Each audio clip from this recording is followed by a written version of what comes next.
Well, let's get back to our top story here on Sky News today, that being Nigel Farage launching the Brexit Party to take part in European elections that's scheduled at the end of May. The former UKIP leader says his new party has similar policies to his old party, UKIP, but there are vast differences when it comes to personnel. Well, he joins me now live from the Brexit Party launch in Coventry. Good to have you on the programme. Thank you for your time. So what exactly does the Brexit Party stand for? Well, of course it stands for democracy. It stands for the re-establishment of trust between people and the politicians. And of course, we want the referendum implemented as it was promised. But actually, we're about more than that. We're about fundamental change in British politics. We think there needs to be a genuine political revolution in this country. The two-party system isn't working. It's not fit for purpose. Parliament now simply does not reflect the mood and the will of the people in this country. So for us, the European elections on May the 23rd are the first step towards completely trying to reform British politics. OK, so does that mean you have a manifesto written, you have policies in place on the likes of income tax and education?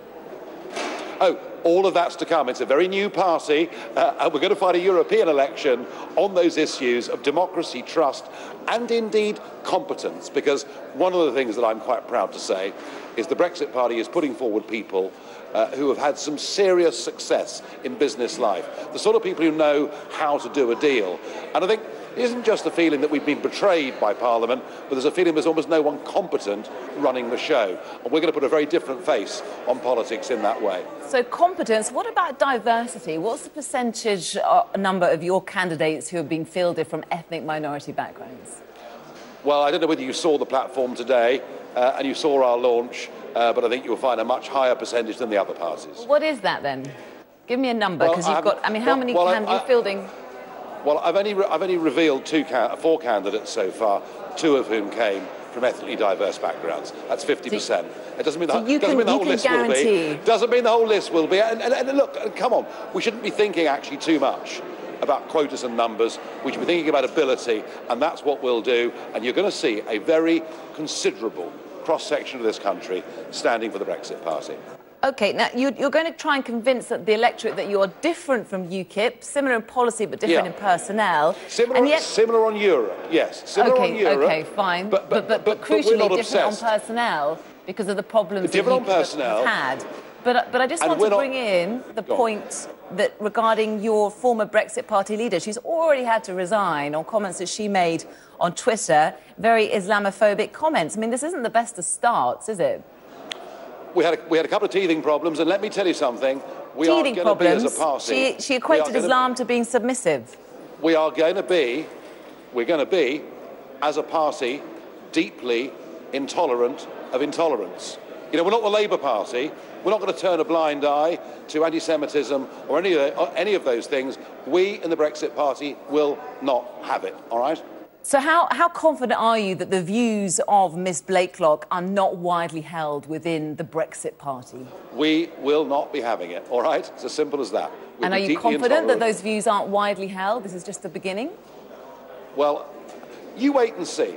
You wait and see the list of 70 people that we put before the British public. I've got a feeling they'll be the most impressive list of candidates you've ever seen from any UK political party. Talking about a list of candidates, or impressive in candidates, we were surprised to see Annunziata Rees-Mogg on the podium with you. Were you? Well, look, this issue is leaving people in all of our parties feeling absolutely let down, cheated and betrayed by what's going on. So what does she bring to your party? Well, she's highly intelligent. She probably knows more about the European subject than virtually anybody else, maybe apart from her brother and Bill Cash. She knows the subject inside out. She's very, very passionate, and she believes we've got to do something to save our democracy, to restore trust and faith between the governors and the governed. And also, what about our standing in the world? You know, we're becoming an international laughingstock, and she wants to do something about that. So could this be the beginning of maybe more members from the ERG coming over? What about Jacob? Well, no, he's made it very clear that his loyalty to the Conservative Party is very strong, and that's his own decision. But I just think, look, you know, these existing political parties, they can't cope with Brexit. It's not working, and we are looking to change and realign politics in this country. There is a danger, but by doing this and standing in the European elections against a Tory party, that you are going to be taking valuable votes away from them. Is that what you're intending to do? Well, we may take valuable votes away from the Labour Party. Don't forget that in 2015, the only reason David Cameron got a majority is because of the 4 million votes that UKIP took. It took more from Labour than it took from the Conservatives. You know, this question about being a democratic country is not a left or right-wing issue. But some people say you're doing Jeremy Corbyn a favour here. Look, the old two-party system doesn't work. It's failed. We've got to move on. We need some new politics here. OK. Where's your funding coming from?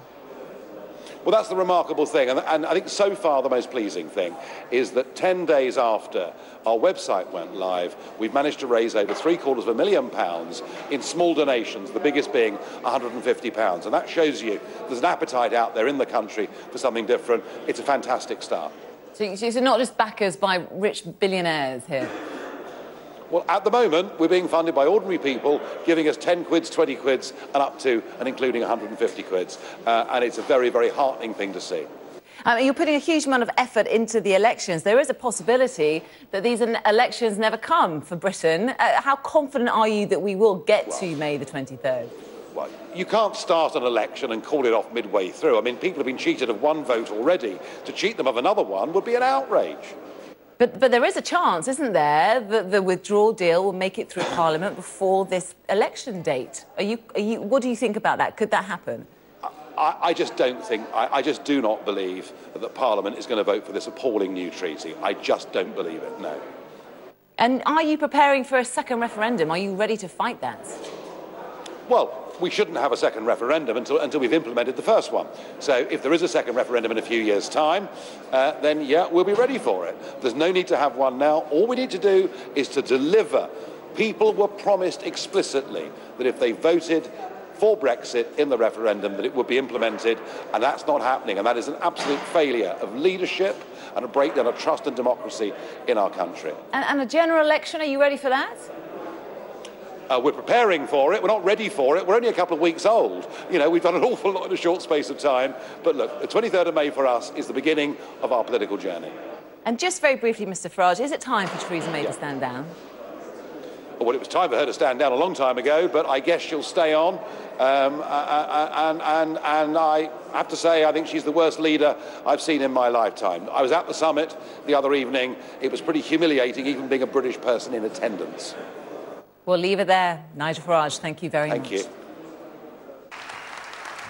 He's back, leading a new party, delivering a familiar message. And Nigel Farage is backing himself to win. I have this morning put £1,000 on the Brexit Party to top the poll in the European election at the odds of 3 to 1. Keen to remind his audience in Coventry he's beaten the odds before. The former UKIP leader believes the Brexit he made his name fighting for is now being betrayed. I think our two-party system has been exposed, frankly, as being unfit for purpose. I think we have a parliament that is now completely out of touch with our country. I think politics is broken. And as he revealed his party's first candidate, it was clear which political party they were gunning for. Annunciata Rees-Mogg, sister of Conservative MP Jacob, has torn up her Tory membership to stand for the Brexit Party. And it's got her former party worried. Well, I think that will be disastrous for the Conservative Party.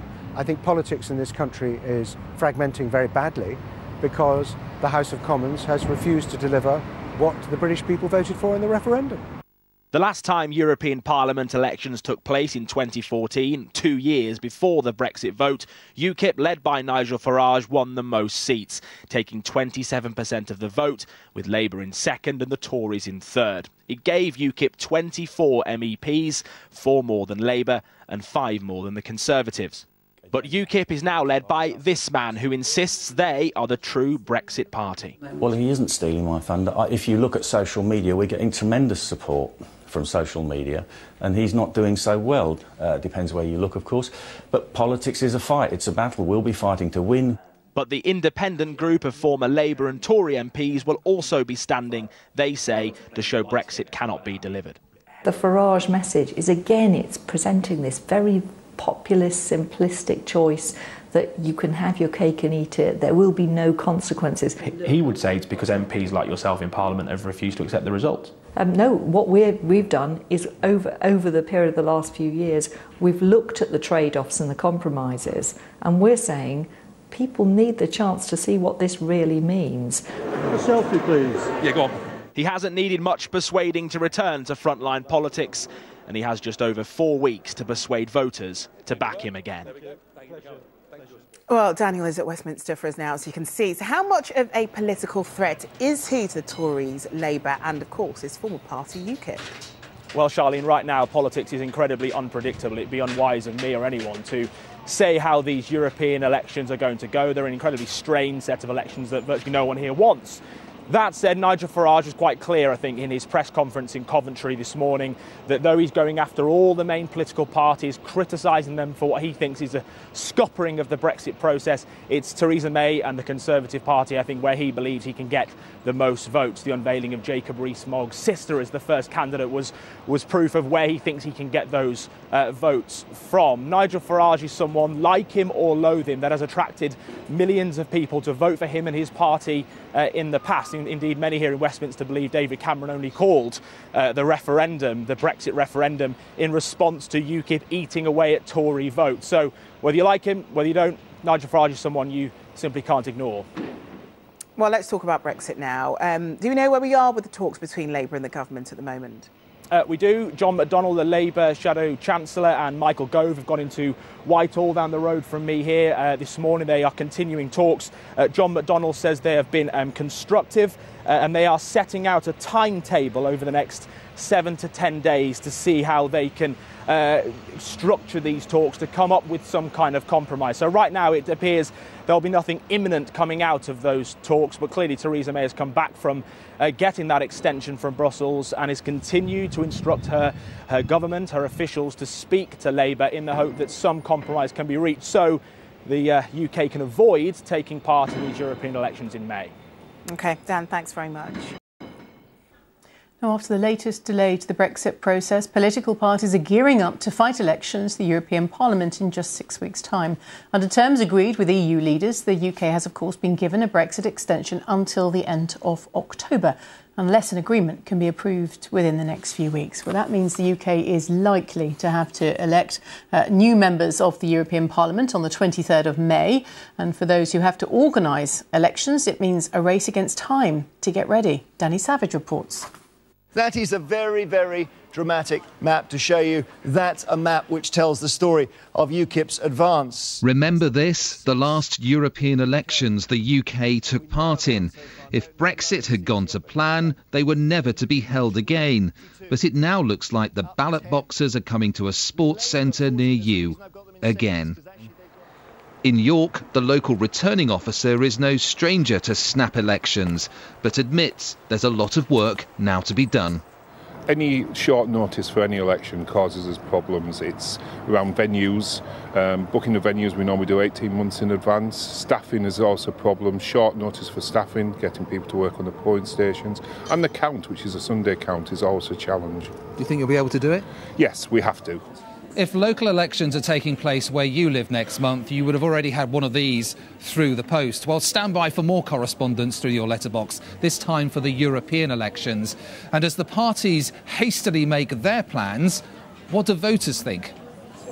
Well, I do worry it's going to be a rehash of the referendum, but I'm personally going to vote. Now, due to delays and unfortunate machinations that have been going on, we're actually saying, no, we'll run in the European elections. For what end? Do you think it's a waste of time? Absolutely.